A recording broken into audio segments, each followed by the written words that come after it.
Olá, então estamos aqui na parte 7 da nossa aula sobre o surgimento das escolas e seu papel social ao longo do tempo. E até aqui a gente falou sobre diversos assuntos a respeito da história da instituição escolar como um todo e também do seu papel social ao longo do tempo. E aqui nós inserimos também o papel da família enquanto educadora do indivíduo, do ser humano, e falamos também sobre a visão que essa família muitas vezes tem de escola, que isso influencia, inclusive, na permanência, né, muitas vezes de escola com visões reducionistas a respeito do indivíduo. E falamos também desse olhar para o professor, né, o que o professor passa, né, e enfim, o que muitas vezes a instituição escolar significa para ele, ok? Então, infelizmente a realidade que nós temos no nosso país e que nós esperamos que mude, certo? Então, a gente ficou agora de falar na parte 7, de sistematizar a respeito do papel social da escola, portanto, atualmente. Então, o Libânio, que é um grande pesquisador da área da educação, ele fala o seguinte, que a escola deve possuir 3 objetivos principais, né, na atualidade.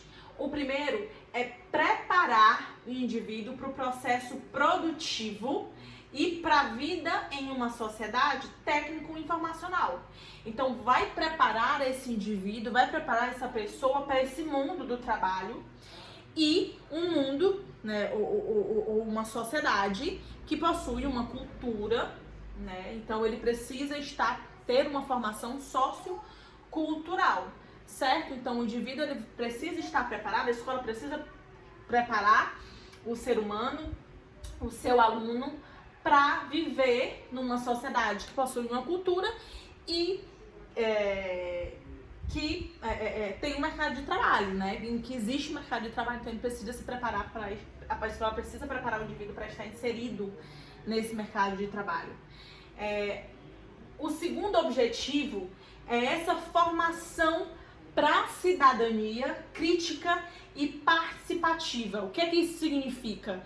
Que a escola precisa formar ou ensinar, educar o indivíduo para ele ser um ser crítico, para ele ser um ser reflexivo a respeito das coisas que acontecem e, portanto, ele poder participar dos processos sociais, os processos de transformação da sociedade e exercer plenamente a sua cidadania. Então, precisa preparar o indivíduo para ele ter um entendimento do que acontece na sua sociedade, na sua política, na sua economia, enfim, em tudo o que acontece na sua sociedade e que ele tenha capacidade de refletir criticamente a respeito desses processos. Para que ele não fique alheio, para que ele não fique alienado, para que ele tenha capacidade de opinar e muito mais, para que ele tenha capacidade de transformar, de ser um agente que pode colaborar na transformação dessa sociedade. O terceiro objetivo é essa formação ética que a escola precisa ter, né, ou oferecer, né, fazer com que o indivíduo compreenda os valores morais e a ideia de limites, por exemplo. Então, formar um indivíduo eticamente para ser um ser humano, né, como o nome está falando, ético, para que entenda os valores, os princípios morais, para que ele possa viver em sociedade, contribuir com a sociedade, né, para que ele possa saber lidar com o outro da melhor maneira, certo? Então, são esses os 3 objetivos. Né, formar um indivíduo eticamente para ser um ser ético, para ser um ser que possa conviver com os outros da melhor maneira possível, tendo valores éticos, morais, princípios morais. Temos aí formação de um indivíduo crítico, um indivíduo que é um agente transformador também da sociedade, e o outro que é, obviamente, essa formação para o mercado de trabalho, certo? Então vejam que esses 3 objetivos aqui mostram o quanto a escola, a instituição escolar, ela precisa colaborar no desenvolvimento não apenas de uma área do indivíduo, mas sim no desenvolvimento integral, pleno do ser humano. Então, o Libânio, ele traz isso, né? A gente tem aqui sobre a ideia que o Libânio traz de intersetorialidade, né? Ou seja, a escola, ela não é algo isolado, né? Ela não é uma instituição isolada. Ela é uma instituição que conversa com as outras instituições na sociedade, né? Que está unida com todos os setores da sociedade, e assim como prevê as nossas leis, a nossa legislação, ela, junto com os outros setores da sociedade, ou seja, a comunidade, a família, o Estado, ela vai formar um indivíduo numa perspectiva de desenvolvimento integral, que é o que nós temos falado, né?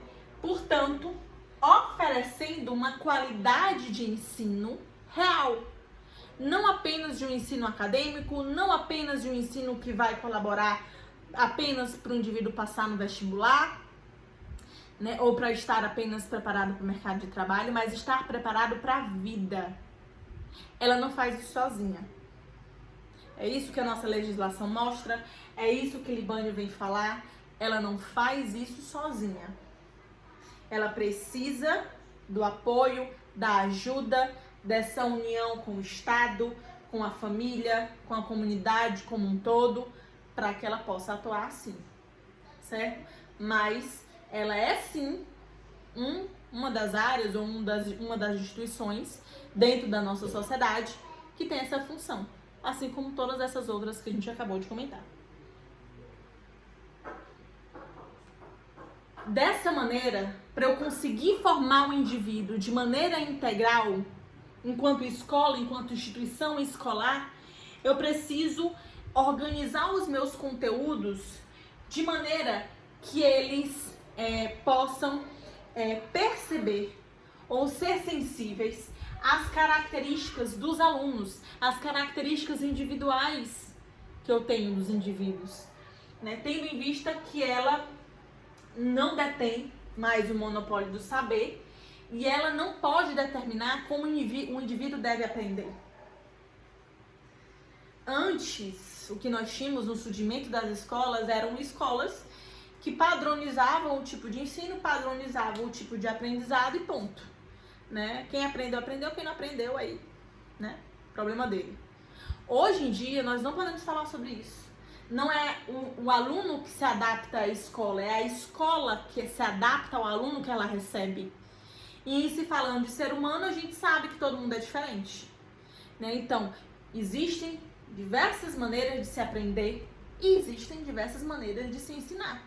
A escola, ela deve ter o objetivo de ensinar, de educar, e tendo a visão de que se eu tenho um indivíduo ou se eu tenho alunos que possuem características diferentes, eu preciso promover um meio para que eles aprendam. Então, o conteúdo é o mesmo, mas como ele vai ser dado, como o aluno vai aprender, como ele vai ser ensinado, vai ser diferente, certo? Porque ela precisa ter essa visão de que há diferenças individuais, né? Então, eu tenho diversos alunos dentro de uma sala, eu não posso querer que todo mundo aprenda da mesma maneira. Uma outra coisa que a escola precisa ter compreensão é de que os alunos chegam à escola com conhecimentos adquiridos sobre outras formas de aprendizado e outros espaços. Então, eles vêm com conhecimento prévio. Eu não posso ignorar isso. Eu não posso achar que o aluno é uma tábua rasa e que ele vai chegar lá sem ter um entendimento de nada, né? E eu preciso explorar justamente o conhecimento que ele tem prévio a respeito daquele conteúdo, a respeito daquele assunto. Por isso que existem, por exemplo, as atividades de sondagem, né? Por isso que existem as discussões dentro de sala de aula sobre determinado assunto. Porque vocês, enquanto alunos, vocês trazem muito conhecimento também. E vocês compartilham muitas vivências a respeito daquele conteúdo que são muito interessantes e que são fonte de aprendizado também. Então nós não podemos ignorar isso e não podemos fazer com que o aluno seja passivo, esteja ali só recebendo conhecimento e não participe do processo. Em que o professor esteja ali só falando e que não permita que o aluno também ensine, né? Também compartilhe o seu aprendizado ou ensine para os outros também o que aprendeu, seja ali naquele espaço, enquanto reflexão, seja nos outros ambientes em que vive, né? Então, o que a gente está trazendo aqui é a ideia de uma escola que precisa organizar os seus conteúdos, entendendo que ela tem um ser e ela precisa formar um indivíduo, tendo uma visão integral do seu desenvolvimento, entendendo que um aluno é diferente do outro, a realidade que um vive é diferente da realidade que o outro vive, entendendo que para isso ela vai precisar se adaptar a essas realidades, ela não pode simplesmente impor um tipo de ensino, é apenas impor e acabou, né? Existem alunos que a gente sabe que aprendem melhor ouvindo, outros que aprendem melhor visualmente, outros que aprendem melhor com esquemas mentais, então ela precisa ajudar nisso, nesse processo de aprendizagem. E bem como entender que esses alunos precisam ser participantes ativos do processo. Não se concebe mais em que o aluno chegue, sente e ache, por exemplo, que vai aprender tudo que ele precisa aprender na sala de aula. Ele precisa buscar conhecimento fora, ele precisa ler a respeito disso fora também, ele precisa buscar conhecimento disso na sua vivência. Assim como não se concebe mais um professor que fala e que não dê espaço para os seus alunos de compartilharem a vivência que eles têm a respeito daquilo, né? De dizerem o que eles entendem a respeito daquilo, ok? Então a escola ela precisa estar focando e estar ligada nesse aspecto. Além disso, e aí a gente trabalha com algo mais amplo relacionado ao próprio sistema em que vivemos até aqui, é que para que eu possa ter um ensino de qualidade, para que eu possa oferecer um ensino de qualidade, além de observar esses pontos que eu acabei de falar a respeito do aluno, eu preciso observar para o outro membro que participa dessa comunidade escolar, que é o professor. Oferecendo uma qualidade de ensino para o meu aluno, eu preciso pensar em que eu preciso adequar a carga horária do meu professor, para que ele não esteja cansado, para que ele possa se sentir mais motivado, valorizar o trabalho dele, todo o trabalho que ele possui, que não é pouco, né?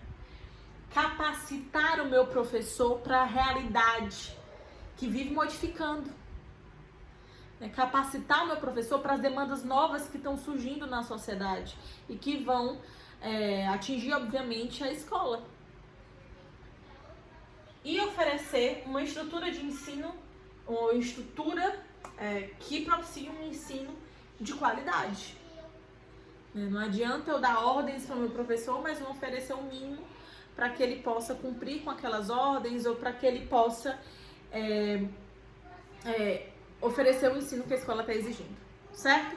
Então, a gente precisa que haja aí essa adequação da escola ao que nós temos falado em termos de aluno, em termos de profissional, professor e em termos do que ela realmente pretende enquanto sistema de ensino, ok? Na nossa próxima aula nós vamos falar sobre os estágios evolutivos da escola ou da educação, na verdade, ao longo da sua história. Então a gente vai conseguir aí pegar a história que nós vimos nas aulas anteriores e categorizar em termos de os estágios evolutivos de educação. Eu espero vocês lá.